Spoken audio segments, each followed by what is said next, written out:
मोदी अमित शाह के लागल था चटवले धूल माटी बा।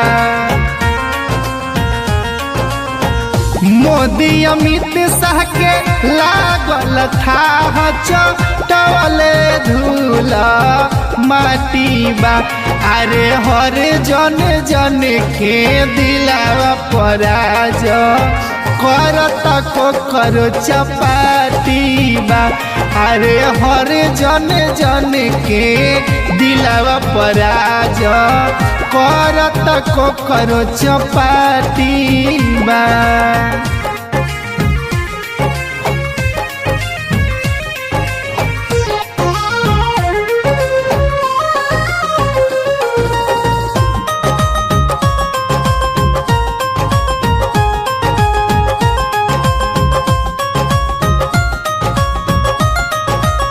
सारा भाजपाई के पानी छोड़ाई स्टपबाजी मरले बा।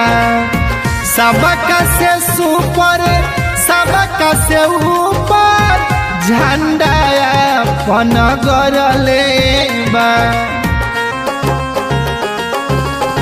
सारा भाजपाई के पानी छोड़ाई स्टपबाजी मरले बा। सबका से सुपर सबका से ऊपर झंडा अपन गरले बा। कहे कटोरी लाल होई बवाल सभे बनले साथी बा। अरे हर जन जन के दिलावा पराज करत को करो चपाती बा। अरे हर जन जन के दिलावा पराज करत को करो चपाती बा। मोदी अमित शाह के लागल था चटवले धूल माटी बा। अरे हर जन जन के दिलावा पराज करत को करो चपाती बा।